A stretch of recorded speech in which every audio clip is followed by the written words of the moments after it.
বিভিন্ন চ্যালেঞ্জ সত্ত্বেও প্রতিশ্রুতি পূরণে প্রাধান্য দিচ্ছে সরকার। কথা ও কাজে মিল দেখছেন সাধারণ মানুষ।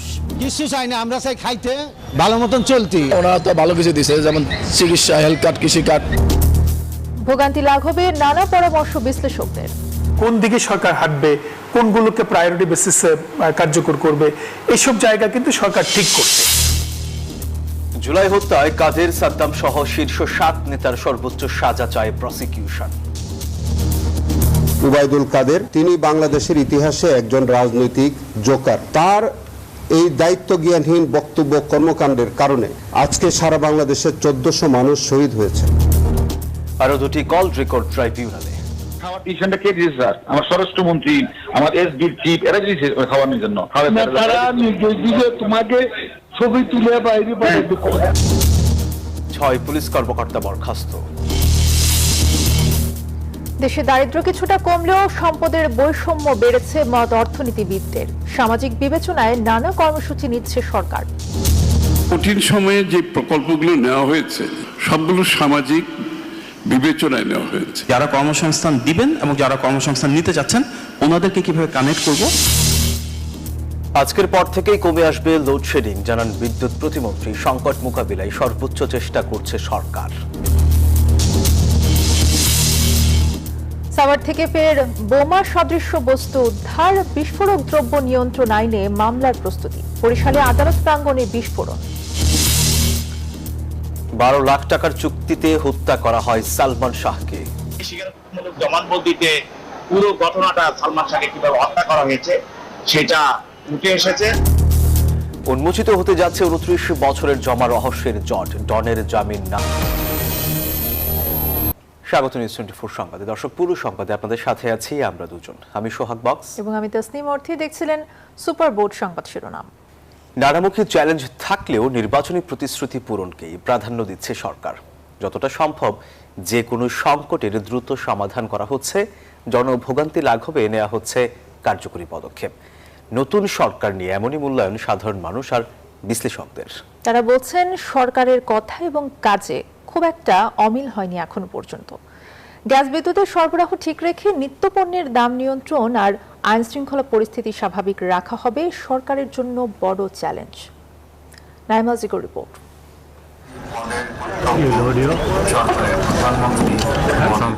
আর 3 দিন পরই 180 দিনে পা রাখবে বিএনপি নেতৃত্বাধীন সরকার। মানবিক দেশ গঠনে আরো আগেই জানানো হয়েছে 6 মাসের কর্মপরিকল্পনা।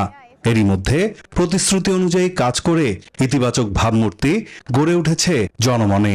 সাধারণ মানুষ বলছেন নির্বাচন ইশতেহার পূরণের পথেই হাঁটছে বিএনপি সরকার। সিগন্যালে অনেক সতর্ক হয়েছে ড্রাইভাররা। আগের মতো বিবিআইপি যন্ত্রণা আমরা পোহাচ্ছি না। ওনারা তো ভালো কিছু দিচ্ছে, যেমন চিকিৎসা, হেলথ কার্ড, কৃষি কার্ড এবং অন্যান্য ফ্যামিলি কার্ড, অনেক কিছু দিচ্ছে, অনেকে পাইছে। 6 মাসের ভিতরে আমরা কি তাদের কাছে আশা করতে পারি? মাত্র আসছে তারা, তাদেরকে সুযোগ দিতে হবে। দেশজুড়ে নানামুখী সংকট আছে সম্ভাবনাও। এমন বাস্তবতায় সাধারণ মানুষের স্বপ্ন পূরণে বিরামহীন কাজ করছে সরকার। সাধারণ মানুষ চায় সব কাজের জবাবদিহি থাকুক, নিয়ন্ত্রণে থাকুক নিত্যপণ্যের দাম। সেই সঙ্গে নতুন কর্মসংস্থান সৃষ্টির পাশাপাশি ভোগান্তি ছাড়া পেতে চান শিক্ষা, স্বাস্থ্যের মতো মৌলিক অধিকার। আমরা চাই খাইতে, ভালো মতন চলতি, আমরা অন্য কিছু চাই না। আমাদের দ্রব্যমূল্য জিনিসের যে অগ্রগতি সেগুলা কমাইতে হবে। বিশেষজ্ঞদের মতে সরকার চেষ্টা করছে প্রাণপণ। তারপরও সামনে সবচেয়ে বড় চ্যালেঞ্জ হবে অর্থনীতি পুনরুদ্ধার। বিশেষ করে চ্যালেঞ্জ মোকাবেলায় ব্যাংক খাতে শৃঙ্খলা ফেরাতে হবে, রাজস্ব বাড়ানোর পাশাপাশি উৎসাহিত করতে হবে দেশি বিদেশি বিনিয়োগ। 6 মাস একটা সরকারের যে কোনো সিদ্ধান্তের ফলাফল আসা জন্য কম সময়। প্রস্তুতির জায়গা থেকে সরকার প্রস্তুতি নিয়ে কাজ করছে। এখন চ্যালেঞ্জের জায়গা থেকে অনেক কিছু আছে, মানে এখনো ব্যাংকিং খাত কিংবা সরকারের যে ম্যাক্রো ইকোনমিক যে স্ট্যাবিলিটি, এটা এখনো আসেনি। জ্বালানি ও বিদ্যুৎ সরবরাহ স্বাভাবিক রাখার পাশাপাশি আইন শৃঙ্খলা পরিস্থিতির আরো উন্নয়ন, প্রশাসনিক সংস্কার এবং রাজনৈতিক স্থিতিশীলতাও সরকারের জন্য হতে পারে বড় পরীক্ষা। বিশ্বব্যাপী অর্থনীতির চ্যালেঞ্জগুলো হচ্ছে, মধ্যপ্রাচ্যে যুদ্ধ শুরু হয়েছে, জ্বালানির দাম বেড়ে যাচ্ছে। পাশাপাশি আপনি দেখবেন যে দ্রব্যমূল্যের দাম বেড়ে গেছে। সাধারণ মানুষ কিন্তু দ্রব্যমূল্য দ্বারা খুব বেশি এফেক্টেড হয়। সবচেয়ে বড় চ্যালেঞ্জ হলো ইকোনমিকে স্টেবল রাখা। এটা বড় চ্যালেঞ্জ। ইকোনমি স্টেবল থাকলে মানুষ অন্যদিকে অতটা মনোযোগ দেয় না।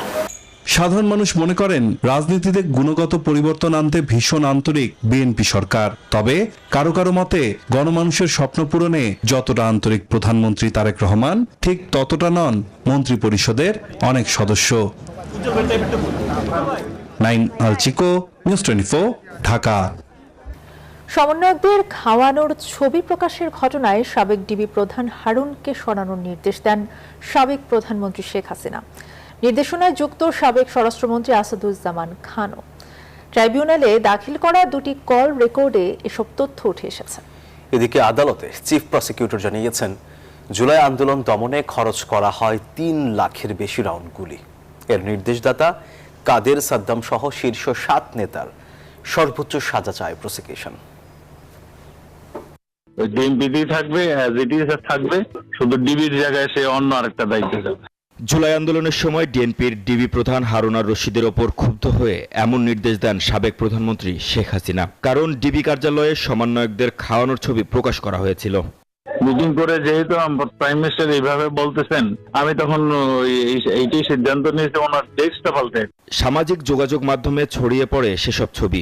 আলোচনায় তখন 3টি শব্দ, হারুনের ভাতের হোটেল।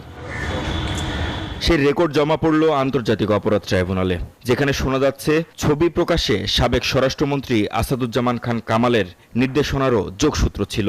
খাওয়ার ডিসিশনটা কে দিয়েছে স্যার? আমার স্বরাষ্ট্রমন্ত্রী, আমার এসডির চিফ, এরা দিয়েছে খাওয়ানোর জন্য। ট্রাইব্যুনালে আরেকটি কল রেকর্ড পেশ করেছে প্রসিকিউশন, যেখানে রয়েছে শেখ হাসিনার অসন্তুষ্টির কথা।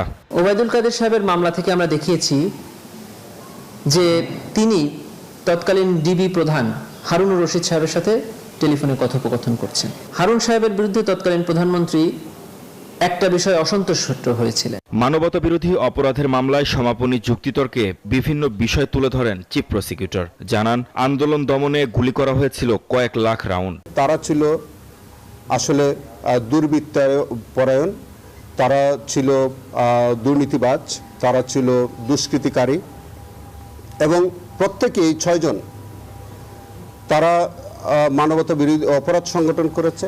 ওবায়দুল কাদের, তিনি বাংলাদেশের ইতিহাসে একজন রাজনৈতিক জোকার। তার এই দায়িত্বজ্ঞানহীন বক্তব্য কর্মকাণ্ডের কারণে আজকে সারা বাংলাদেশে 1400 মানুষ শহীদ হয়েছে।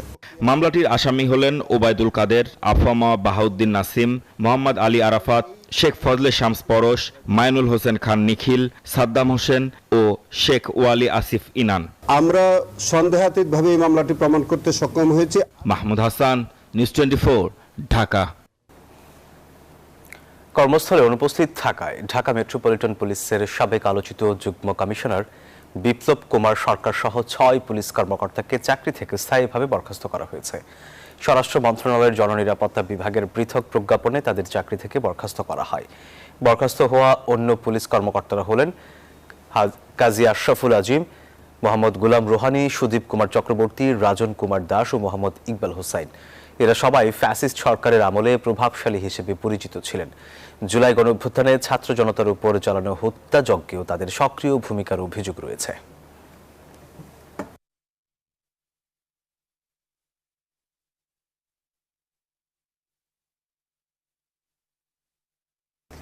দেশে দারিদ্র্য কিছুটা কমলেও সম্পদের বৈষম্য বেড়েছে, এমন মন্তব্য করেছেন অর্থনীতিবিদ ডক্টর দেবপ্রিয় ভট্টাচার্য।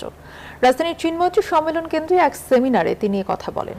আয়োজনে অংশ নেন অর্থমন্ত্রী আমির খসরু মাহমুদ চৌধুরী ও প্রধানমন্ত্রীর শিক্ষা উপদেষ্টা মাহদি আমিন। তারা বলেন, দেশের কঠিন অর্থনৈতিক পরিস্থিতির মধ্যেও সামাজিক বিবেচনায় নানা কর্মসূচি নিচ্ছে সরকার। জাতীয় গড়ের আড়ালে ঢাকা পড়ছে দেশের প্রকৃত বৈষম্যের চিত্র। শিক্ষা, স্বাস্থ্যসহ প্রায় সব খাতেই পিছিয়ে পড়া জনগোষ্ঠীর বঞ্চনা প্রকট। এতে প্রতিনিয়ত বাধাগ্রস্ত হচ্ছে অন্তর্ভুক্তিমূলক উন্নয়ন।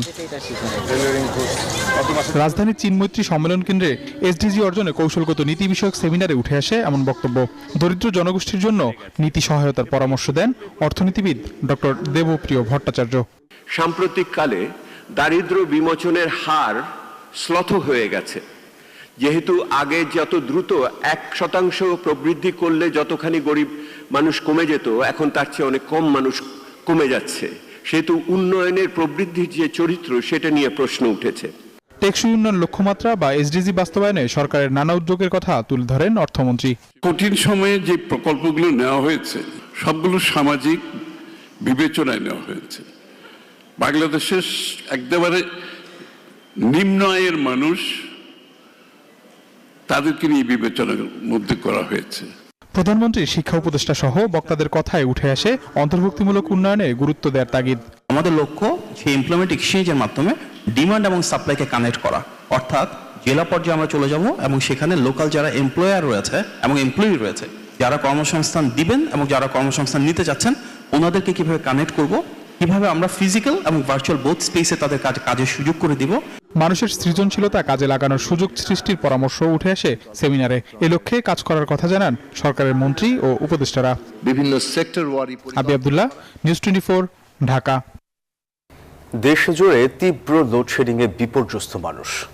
বিদ্যুৎ থাকছে না ঘন্টার পর ঘন্টা, বন্ধ রাখতে হচ্ছে কারখানা, দোকানপাট আর বিপাকে ব্যবসায়ীরা। আর এমন দশা থেকে স্থায়ী মুক্তি চান তারা। বিদ্যুৎ প্রতিমন্ত্রী বলছেন দ্রুতই কমে আসবে লোডশেডিং। প্রতিনিধিদের তথ্য চিত্রে বিস্তারিত ডেস্ক রিপোর্টে। ভ্যাপসা গরমে ওষ্ঠাগত প্রাণ, মরার ওপর খাড়ার ঘা, তীব্র লোডশেডিং। দিন কিংবা রাত বেশিরভাগ সময়ই থাকছে না বিদ্যুৎ। থমকে যাচ্ছে স্বাভাবিক জনজীবন, এমন দশা দেশ জুড়েই। ভুক্তভোগীদের অভিযোগ, বিদ্যুতের আসা যাওয়ার কোনো হিসাব নেই। 24 ঘন্টার মধ্যে কোথাও কোথাও বিদ্যুতের দেখা মিলছে না 8 থেকে 16 ঘন্টা পর্যন্ত। 10 মিনিট থেকে 1 ঘন্টা থাকলে এরপর থাকে না ঘন্টা দুয়েক। 8-10 ঘন্টা চাকরি ডিউটি করার পরে আমরা বাসায় যাই, এগুলো হ্যান্ড সুইচ দিলে যাই দেখি বিদ্যুৎ নাই। 5 মিনিট থাকলে 20 মিনিট থাকে না। আবার সারাদিনের মধ্যে 5-6 বার বিদ্যুৎ লোডশেডিং এর যন্ত্রণায় আমরা অতিষ্ঠ হয়ে গেছি। ব্যাহত হচ্ছে দৈনন্দিন কার্যক্রম। শিশু, বৃদ্ধ সহ গরমে হাঁসফাঁস দশা সবার। বেশি ভোগান্তিতে গ্রামের মানুষ। লোডশেডিং এর কারণে জনদুর্ভোগের পাশাপাশি মানুষ কিন্তু অসুস্থ হয়ে পড়ছে। আমার মনে হয় অনেক অর্ধেকের চেয়ে বেশি ইন্ডাস্ট্রিগুলো বন্ধ হয়ে যাবে বিদ্যুতের অভাবে। বড় লোকসানে ক্ষুদ্র ও মাঝারি ব্যবসায়ীরা। বন্ধ কারখানার মেশিন, ব্যাহত উৎপাদন। লাভ করা তো দূরের কথা, এখন পুঁজি বাঁচানোই দায়।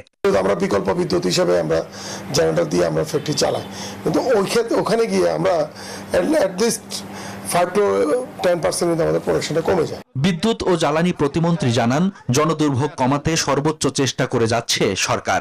জনদুর্ভোগকে বিবেচনায় নিয়ে আমরা প্রাণান্তকর চেষ্টা করছি। এটা আমার ধারণা জনগণ বোঝেন, আপনারাও বোঝেন। আমাদের চেষ্টার ন্যূনতম কোনো ত্রুটি নেই। দ্রুত সংকটের স্থায়ী সমাধান হবে এমন প্রত্যাশা গ্রাহকদের। Desk report, news 24। জিয়া পরিবারের ধ্বংস চেয়েছিল ফ্যাসিবাদী সরকার। আরাফাত রহমান কোকোর মৃত্যুতে যার চূড়ান্ত বহিঃপ্রকাশ ঘটে। মরহুম কোকোর জন্মবার্ষিকীতে শ্রদ্ধা নিবেদন শেষে এসব কথা বলেন বিএনপির জ্যেষ্ঠ যুগ্ম মহাসচিব রুহুল কবির রিজভী। এদিকে রাজধানীতে এক আলোচনা সভায় যোগ দেন দুই মন্ত্রী। বলেন, আওয়ামী লীগের নিষেধাজ্ঞা তুলে নেওয়ার কথা বলে গুজব ছড়ানো হচ্ছে।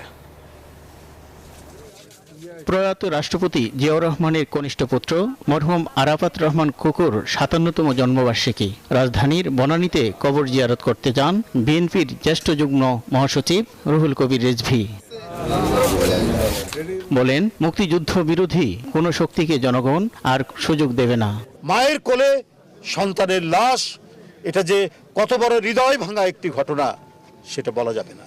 সেটা সম্পূর্ণরূপে ছিল একটি প্রতিহিংসার বহিঃপ্রকাশ একজন শাসকের, অবৈধ শাসকের, ফ্যাসিবাদী শাসকের। সে একটি পরিবারকে নানাভাবে পর্যুদস্ত করার জন্য জনগণের মধ্যে তার যে উপস্থিতি এবং তার যে জনপ্রিয়তা, সেটিকে আপনার মুছে দেওয়ার জন্য এমন কোনো কৌশল নাই যেটা করেননি সাবেক পলাতক স্বৈরাচারিণী শেখ হাসিনা। এদিকে রাজধানীর ফরেন সার্ভিস একাডেমিতে বিশ্ব যুব দিবসের আলোচনায় যোগ দেন সরকারের দুই মন্ত্রী। তাদের বক্তব্যে উঠে আসে বাংলাদেশ ভারত সম্পর্ক, আওয়ামী লীগের ওপর থাকা নিষেধাজ্ঞা সহ বিভিন্ন বিষয়। যে আওয়ামী লীগের উপরে নাকি নিষেধাজ্ঞা তুলে নেওয়ার একটা গুজব ছড়িয়ে পড়েছে, এই ধরনের কোনো গুজব এখন পর্যন্ত সরকারের কানে আসেনি। যে গুজব কানে আসে নাই সে বিষয়কে আমরা এখন পর্যন্ত কগনিজেন্সে নিতে চাচ্ছি না। বর্তমান সরকার যুব উন্নয়ন অধিদপ্তরের মাধ্যমে আমরা চেষ্টা করছি যে ফ্রিল্যান্সিং এর মাধ্যমে কিভাবে আমাদের যুব নারীরা ঘরে বসেই তারা যাতে স্বাবলম্বী হতে পারে, তাদের পরিবারকে স্বাবলম্বী করতে পারে। মন্ত্রীরা জানান, বাংলাদেশ থেকে ইতিবাচক বার্তা নিয়ে দিল্লি গেছেন ভারতের হাই কমিশনার দীনেশ ত্রিবেদী। এখন ঢাকাও ইতিবাচক বার্তা আশা করে। ভারতের রাষ্ট্রদূত নিজেই আমাদের মাননীয় প্রধানমন্ত্রীর সঙ্গে কথা বলে বেরিয়ে বলেছেন, দুই দেশের এমন কোনো সমস্যা নাই যা সমাধান করা যাবে না। মোহাম্মদ কবির, নিউজ 24, ঢাকা। সাভারে আবারও মিলেছে বোমা সাদৃশ্য বস্তু। সকালে সাধাপুরে ঘোড়া মসজিদের মাঠে স্কচ টেপে মোড়ানো প্রেসার কুকারের মতো ওই বস্তুটি দেখতে পান স্থানীয়রা। পরে সেটি নিষ্ক্রিয় করে বোম ডিসপোজাল ইউনিট।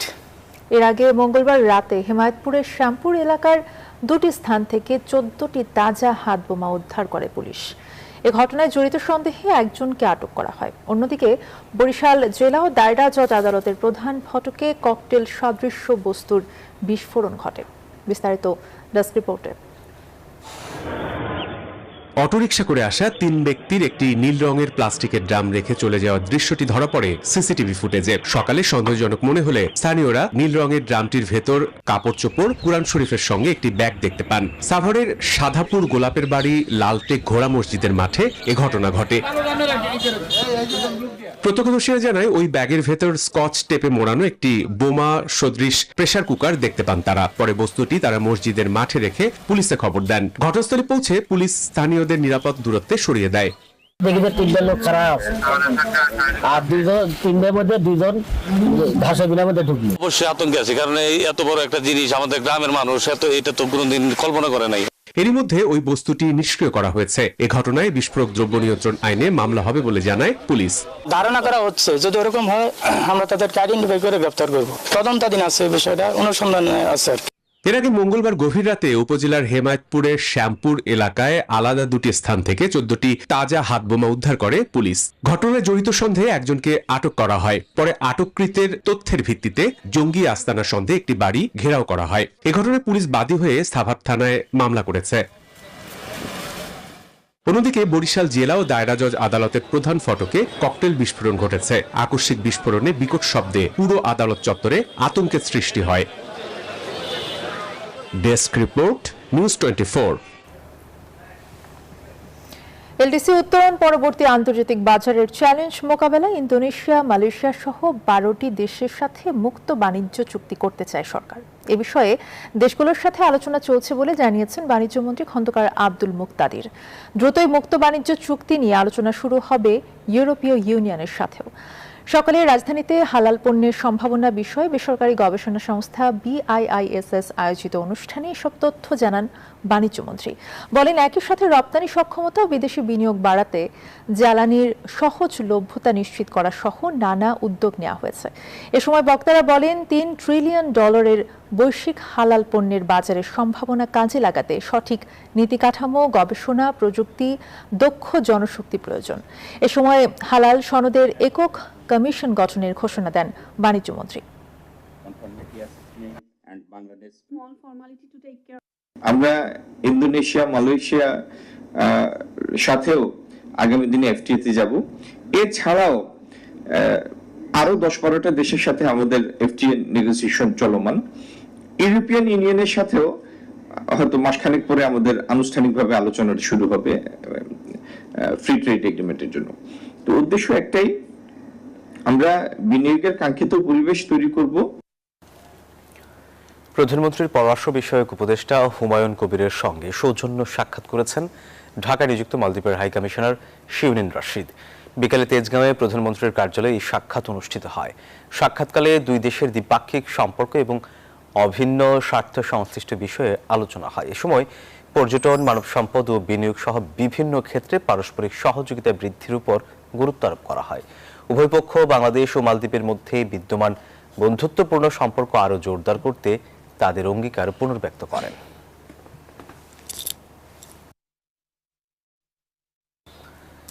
সারা দেশে দোকানপাট ও শপিং মল সকাল 11টা থেকে রাত 8টা পর্যন্ত খোলা রাখার নির্দেশ দিয়েছে সরকার। বুধবার রাতে বিদ্যুৎ, জ্বালানি ও খনিজ সম্পদ মন্ত্রণালয়ের এক বিজ্ঞপ্তিতে এই নির্দেশ দেওয়া হয়েছে। বিজ্ঞপ্তিতে আরও নির্দেশ দেওয়া হয়, সকল প্রকার আলোকিত বিলবোর্ড সন্ধ্যা 7টার মধ্যে বন্ধ সহ সব ধরনের আলোকসজ্জা বন্ধ রাখতে হবে। এই সময়সীমা দেশের বিভিন্ন প্রান্তে মেলা, বাণিজ্য মেলা ও সাংস্কৃতিক অনুষ্ঠানের ক্ষেত্রেও প্রযোজ্য হবে বলে নির্দেশনায় উল্লেখ করা হয়। তবে খাবারের দোকান, হাসপাতাল, ওষুধের দোকান এর আওতার বাইরে থাকবে।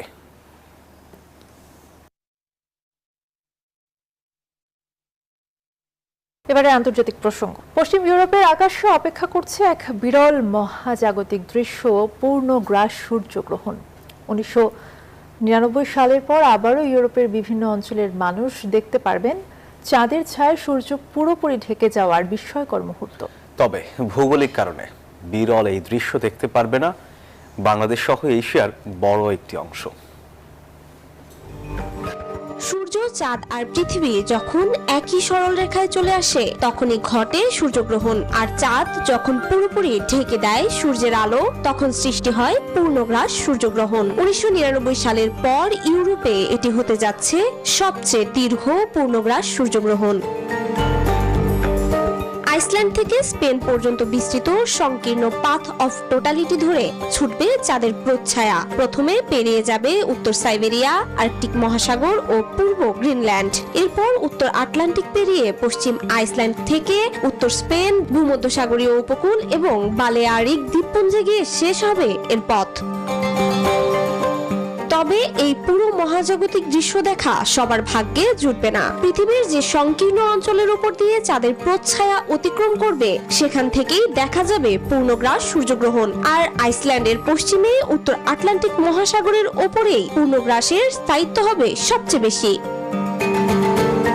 স্পেনের বিলবাও সহ উত্তরের কিছু এলাকায় সূর্যাস্তের ঠিক আগ মুহূর্তে শুরু হবে পূর্ণগ্রাস। সেখানে চাঁদের ছায়ায় ঢেকে যাবে সূর্যের প্রায় পুরোটা। তৈরি হবে কয়েক মিনিটের এক অনন্য অন্ধকার। যুক্তরাজ্য, আয়ারল্যান্ড, ফ্রান্স ও ইতালি সহ ইউরোপের বিস্তীর্ণ এলাকায় সূর্যাস্তের আগে আকাশে দেখা দেবে এই মহাজাগতিক পরিবর্তন। তবে বিশ্বের প্রায় 100 কোটি মানুষ বিরল দৃশ্য দেখার সুযোগ পেলেও ভৌগোলিক অবস্থানের কারণে বাংলাদেশ সহ এশিয়ার বড় একটি অংশ থেকে এই গ্রহণ দেখার সাক্ষী হতে পারবেন না। চৈতি রয়, নিউজ 24। দর্শক, এই ছিল সংবাদে। সাথে থাকা ধন্যবাদ সবাইকে।